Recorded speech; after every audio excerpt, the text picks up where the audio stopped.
साथियों, मैं आपको बताना चाहता हूँ, आप किसी भी गांव में जाओगे, SC ST के अगर मकान देखोगे तो मकान भी छोटे पाएंगे, उनके जो रास्ते हैं वो भी छोटे पाएंगे। और आप देखोगे कि जब भी ऐसी समाज के साथ कोई एट्रोसिटी होती है, कोई घटना होती है, उनकी बेटी के साथ रेप होता है, तो पेपर में लिखा होता है और मीडिया लिखती है कि दलित की बेटी के साथ रेप हुआ। और IAS बताओ कितनी बड़ी, मतलब इतनी बड़ी पोस्ट है, उसको भी कहते हैं कि दलित के साथ ऐसा हुआ। किसी MP MLA के साथ हो जाए तो दलित के साथ ऐसा हुआ। और कुछ हमारे भी लोग ऐसे हैं कि दलित दलित करके उनका आंदोलन रहता है। साथियों, इस दलित वर्ड को उखाड़ के फेंक दो, इससे आपके बच्चे भी वीक होते हैं, कमजोर होते हैं। उनको लगता है कि हम कमजोर हैं। आप कमजोर नहीं हो, आप एक ताकतवर कौम थी। मैं आपको बताना चाहता हूं, आपको कमजोर किया गया षड्यंत्र के तहत। आपको शिक्षा से दूर रखा गया, आपको संपत्ति रखने से दूर रखा गया, आपको अनटच बोला गया। जाति के जो सिस्टम बनाया गया, जातिवाद जिसको बोलते हैं, ये जातिवाद इसलिए नहीं हुआ कि आप कमजोर थे, जातिवाद इसलिए हुआ कि आप मजबूत थे।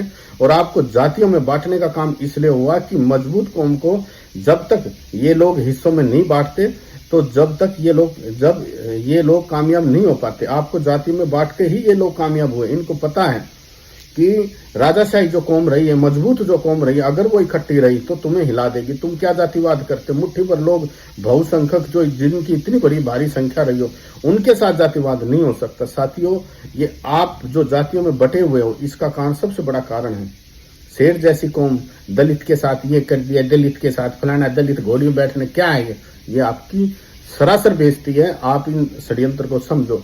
ये बात आपको समझाने का काम बाबा साहब डॉक्टर अंबेडकर जी ने किया, मान्यवर कांशीराम साहब जी ने किया, सतगुरु रविदास महाराज जी ने किया, ज्योतिबा फूले ने किया, सावित्रीबाई फूले।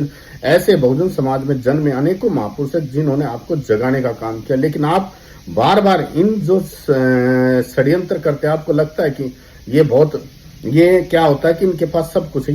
इन्होंने ऐसे मजबूत कौम को मतलब उनके साथ खेल खेल कर ये ताकतवर हो गए, और ये आए दिन कोई ना कोई खेल खेलते रहते हैं। और हमारे लोग इनके जाल में आ जाते हैं, इनके जाल में हमारे लोग फंस जाते हैं। आप लोग जागरूक बने और अपने सिस्टम को समझें। आपकी जो मेन जो आवश्यकता है वो एजुकेशन है, अच्छा इलाज है, अच्छे रोड हैं, और आपके पास जो जमीनों की कमी है।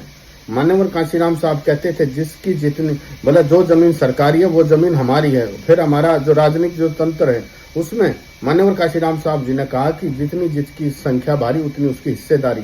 अब संख्या भारी थी लेकिन हिस्सेदारी हमारी नहीं हो पाई। हमारे लोग लेबर में ज्यादा हैं, और लेबर का क्या है कि ये लेबर को हिलाने में इनको ज्यादा टाइम होता नहीं है। एक दिन की सैलरी रोक दे तो वो बेचारे जो हैं वो इनके फेवर में आ जाते हैं। इसलिए आप लोग समझें, और ताकतवर जब भी बन सकते जब आप लोग महापुरुष